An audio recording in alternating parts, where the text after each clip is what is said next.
What's up, everyone? How you guys doing? Yes, another HSR video. It's been a long time. I've not done a HSR video since Run May's return. But I'm back because we are about to have 2.7. Patch 2.7, and with that patch, for those who are unaware, we are actually getting a free 5-star selector.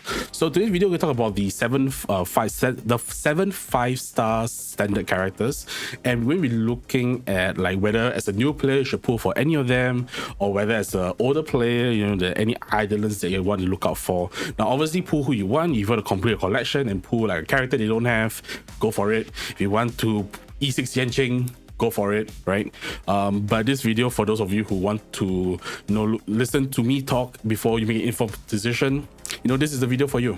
So yeah, let's just get this video started. All right, so here are the 7 standard characters: Himeko, Welt, Bronya, Gepard, Clara, Yanqing, and also Bailu. So we're going to briefly talk about each character and also talk about like some of the things they do, and what are some of the islands that they have that you want to look out for, and whether you should. That was on the pros and cons of the character. So Bailu, abundance character, so it's your standard healer. Basically Bailu's ability to revive, which is very, very nice. Once per battle, but it's pretty good as long as she's not crowd control. And she does give very good amount of healing, especially through her burst. Not a burst, right? Her ultimate. This is not Genshin Impact. Through her ultimate, right? And also applies this thing called invigoration, which helps with your healing, and also you take less damage. And so Bailu's pretty decent at healing. That's kind of a main selling point. Some of her cons is that first and foremost, she doesn't have a cleanse.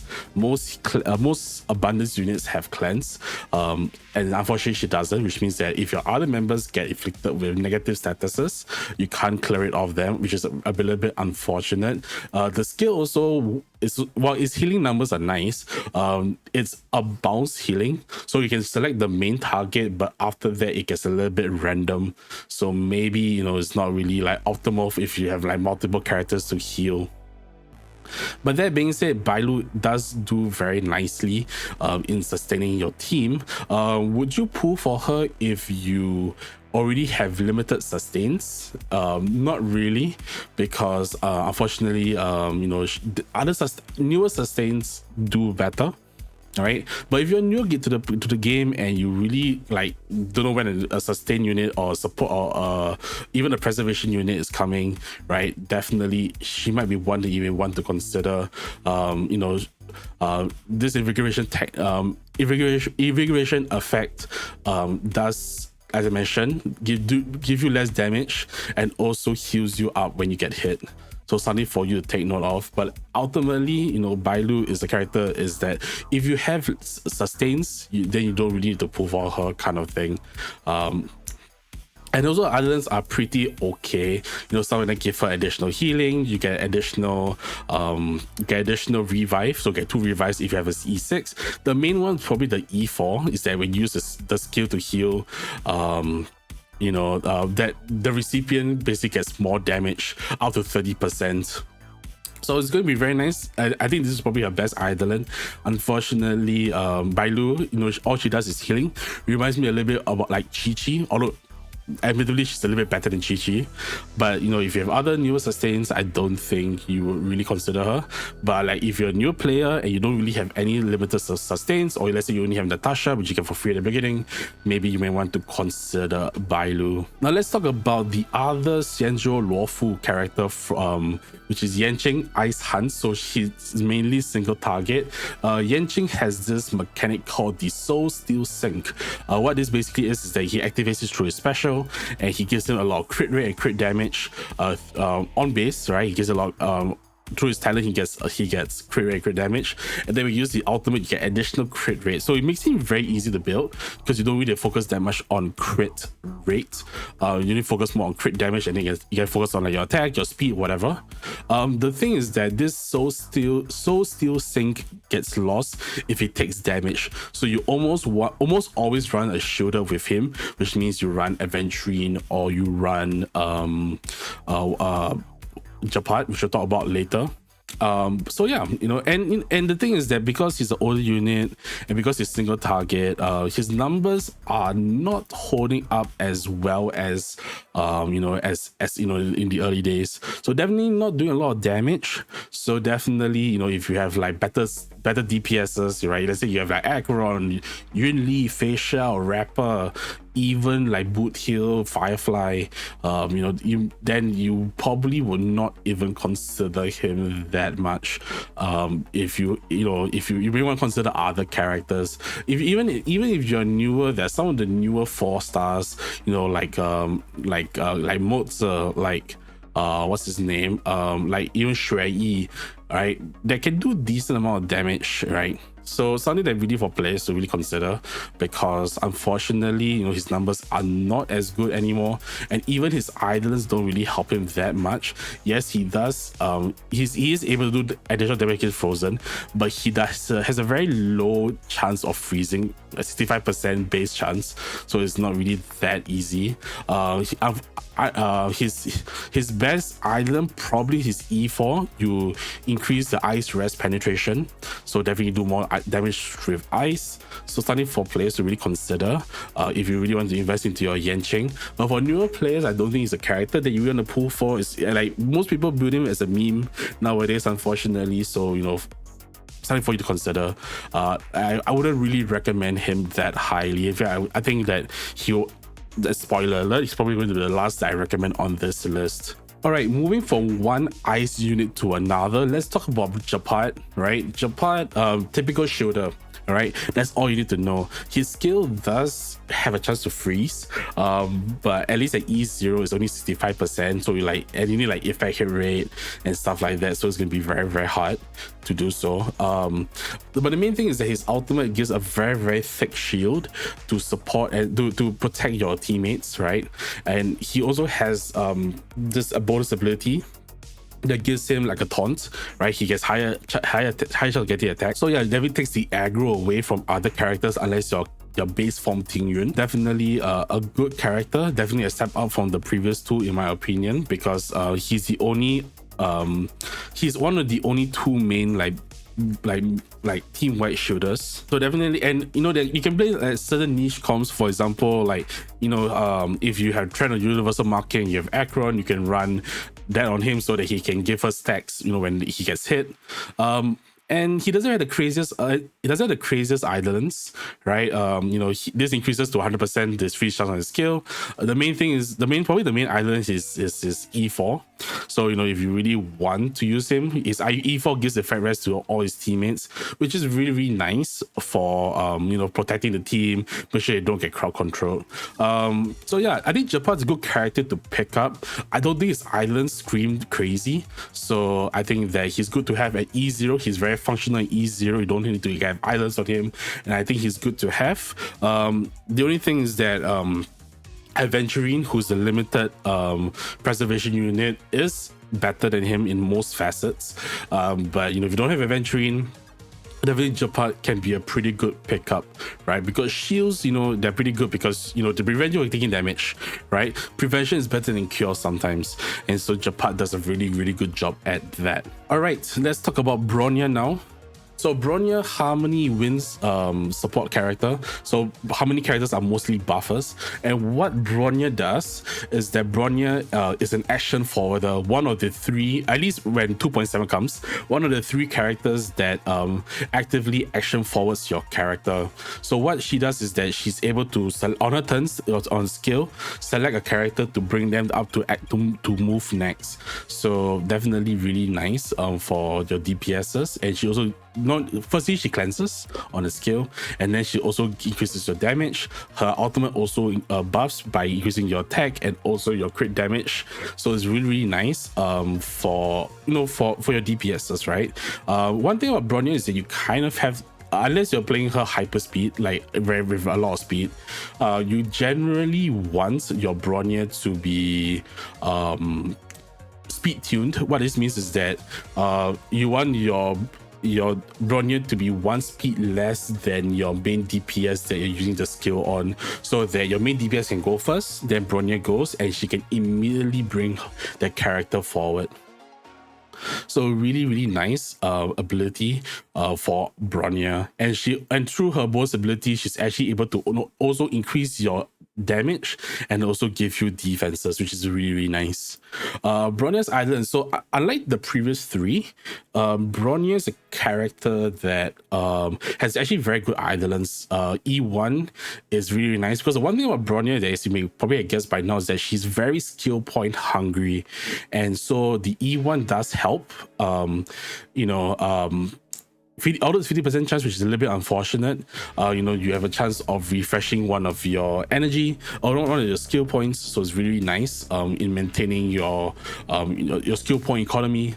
Her E2 I think is quite overrated. Some people like it a lot. I think that increasing the target ally speed can mess up turn orders, so if you use this quite a bit, you have to use a basic, because the basic does give you action advance, right?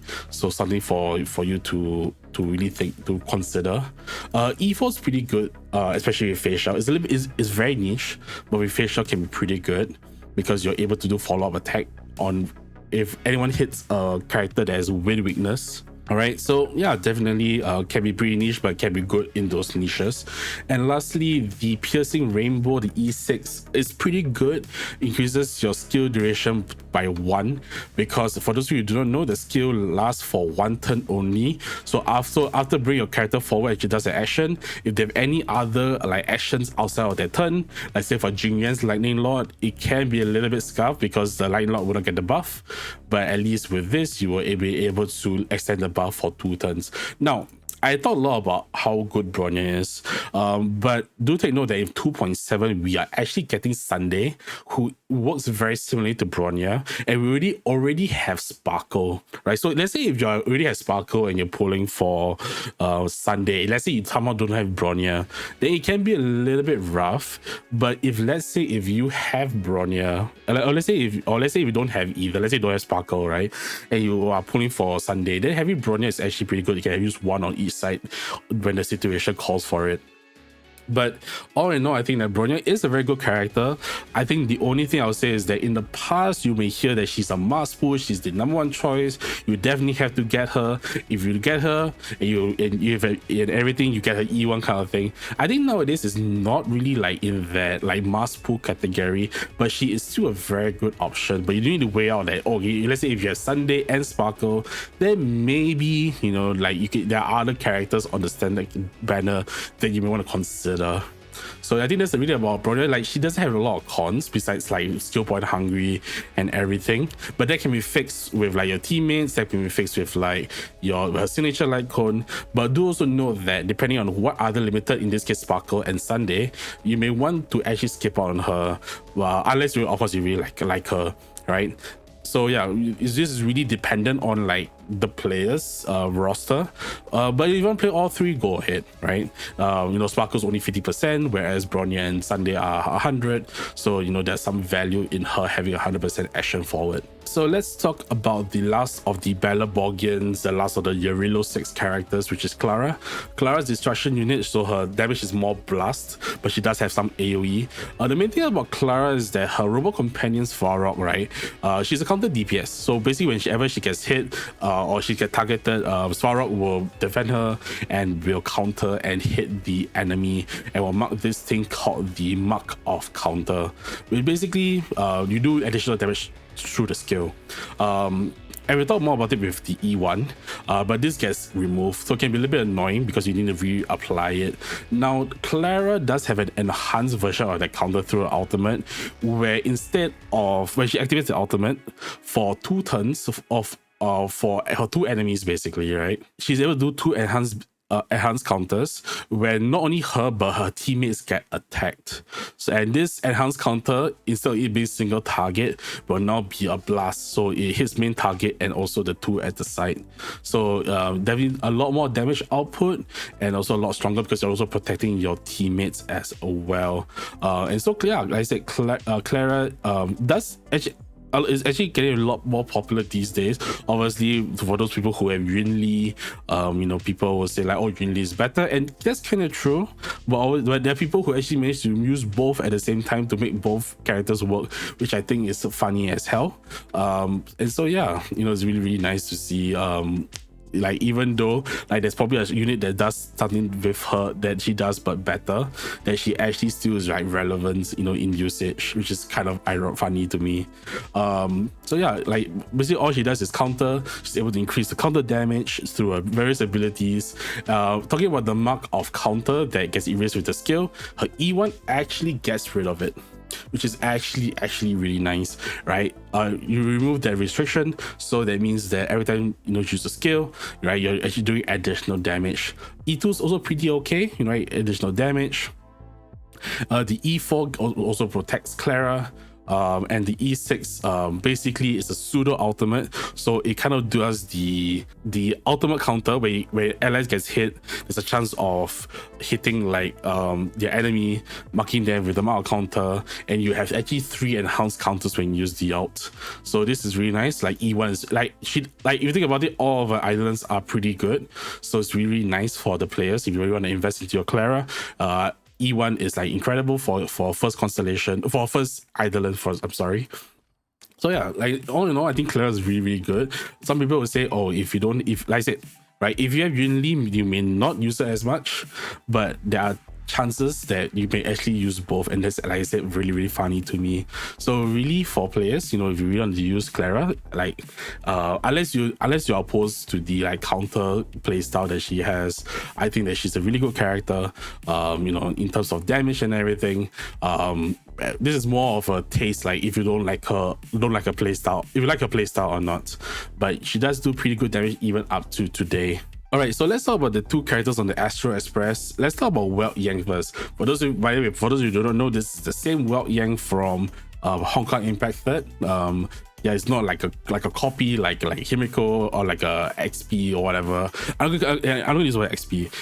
Twitter will get angry with me if I say use the word XP, but he's inspired or whatever, right? But this Welt Yang is the same Welt Yang from HI3, and Welt is Nihility, so he does do a lot of debuffing, and the main part of his debuffing is in terms of speed. So Welt basically he's able to decrease the speed of the enemies either through his technique, his skill, his ultimate, what have you, and even by breaking with imaginary break as well. Welt's skill is a bounce. He does decent amount of damage and applies slow. And the ultimate, you are able to reduce the action. They're able to action delay them. So you push them down in the action queue, and you also reduce their speed as well. So it's really nice for Welt. Like you said, he does a lot of speed manipulation. With Idolins, he can be a bit of a sub DPS as well. I think nowadays he is a little bit more on the mediocre side, but he's not that bad. He's very middle of the road nowadays, right? He's not meta, but he can be very useful in niche situations. The debuffs means that he can be used with Acheron, for example, so it's really, really nice as well. And in a turn-based game, speed is one of the most meta stats. So by slowing your enemies means that they're not taking their turns as fast, means you're taking less damage as well. Now, what are Welt's Idolins? Welt's Idolin, his Idolin one is pretty nice because after he uses out, he basically will do additional damage through his skill and his basic as well. And then we trigger his talent, which is basically when he breaks an enemy. When you hit an enemy that's slowed, you basically get more energy. And yeah, so you're able to reduce speed more and also do additional damage to your skill. The bounce, so you have more instances of the bounce. So he's a very middle of the road character. He does get better with Idolins. So something for players to really consider. Like I say, he does work well with like a character like Acheron. But That being said, and he does a lot of speed manipulation, but his damage, unless you really invest into it heavily, does fall off a little bit. That being said, as mentioned, he does do well in his niche, which is speed and manipulation. So really nice to he can be a really nice pickup for players, but I wouldn't be one of the like first options for like he will be one of my first recommendations. All right, last but not least, Himeko, right? I think that she's a character that you should never let go. Sorry. But basically Himeko is fire erudition. Basically she deals with AoE. And her main thing is that she I don't want to say easy to break, right? But you want to break enemies as much as possible, because while breaking enemies, right, she has this thing called the charge, right? And at 3 charges, she's able to do a follow-up attack which does damage, which is really nice, which is the main part of her kit. So she does that quite a bit when you break enemies. She starts with 1, and for every like normal enemy she gets 1 charge, but if you break a boss she actually gets 3. They don't say anywhere in the game, maybe I'm a little bit blind, but you break an elite or a boss enemy, you actually get 3 charges on the spot, which means that you're able to proc it like very nicely. She is one of the best characters in pure fiction, even up to today. So even if you have characters like Rapper or even the Hertha in 3.0, Himeko is still a pretty good character in that game mode, especially when there are a lot of fire weak enemies. And so yeah, like Himeko, I think most of her abilities are pretty except for this one, which is an additional crit rate. But Himeko is just does a lot of AoE. She does a lot at base. Her skill does blast, but her AoE, her talent and her ultimate does AoE, which is very nice for a game mode like pure fiction, where you have like waves of multiple enemies. Her idolants are not too crazy, but that's actually a good thing, which means that her full kit is realized at E0. Although at idolants does make her a lot stronger, her E1 is pretty okay.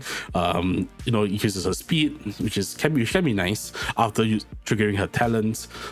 Do more damage with lower HP. This one, in my opinion, like idolants or in Genshin constellations that do this kind of cringe. I know Ayato has this on his C1, and it kind of reminds me of Ayato C1, which I don't really like.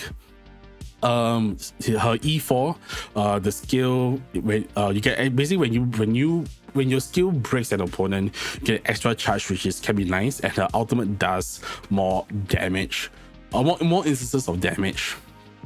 All in all, I think that Himeko early days had a bad reputation. Obviously, as Pure Fiction came out and as the days gone on, and with the introduction of Super Break, she actually has a lot of higher value. Do note that in 2.7 we're also getting Fugue, which is the new version of Ting Yun. So definitely, you may work with them as well, especially since Fugue is also a fire character as well. So something for players to actually consider. When Fugue, right, you have the whole patch to actually pull, or even more than the patch, right? But because Fugue comes in the second half of 2.7, you may actually want to consider Himeko as well, right? Himeko is actually a high consideration on my list, and even though she doesn't have the craziest of idolants, it's actually pretty good because that means you can play her very well at E0 as well. Okay, and so to sum it all up, in terms of like at E0, right, like especially for a newer player, who are the characters that I would pull for? So in my opinion, I think Bronya and Himeko are still top 2. I think that is I think Bronya is still on top. It's just that she's not like the runaway winner that we've had in like the 1.next era, right? I think the Himeko counts really close to her, right? So I would say that Himeko and Bronya are like the top 2. Depends on what you need. If you need a support, obviously Bronya is a better choice. If you need a DPS, especially for pure fiction, Himeko is a lot better. I say do not sleep on Clara. Clara can be pretty good. Especially if you lean into her counter DPS playstyle. Other than that, I think that Welt and Gepard are very middle of the road. You know, you can pick up a copy of them. But you know, like if you, let's say you don't have the other three mentioned, you should go for them instead. And lastly, I would say that Bailu and then followed by Yanqing will be my consideration for newer players. But of course, if you like Yanqing's design, you know, go for him. Right, pick him up to you, right? Play whoever you like. And as for islands, I've already mentioned mostly I would say that islands usually will go towards like Bronya or towards Welt or Clara, because I think the other four don't really have that impactful islands. But like I say, if you really want an E6 Himeko because you don't want to let her go, okay, last time I made a joke, go for it, right? Go for it. So yeah, right, free copy, right, for everyone to enjoy in 2.7. So yeah, definitely you know, let me know who you're picking up, right? 2.7 is coming soon. Do also remember that Sunday and Fugue are coming, so hopefully if I don't make any videos in 2.7, which may be the case, right, I may make a video like once every 5 patches. If you're pulling for Fugue and Sunday, all the best. And if you like this video, don't forget to thumbs up, share, comment, subscribe, all that good YouTube stuff. And do note that I stream live on Twitch. Link in the description below, and I'll see you guys in the next video. Until next time, stay healthy, stay safe, be good to yourselves, and be good to yourselves and the people around you. I'll see you guys next time. Bye bye.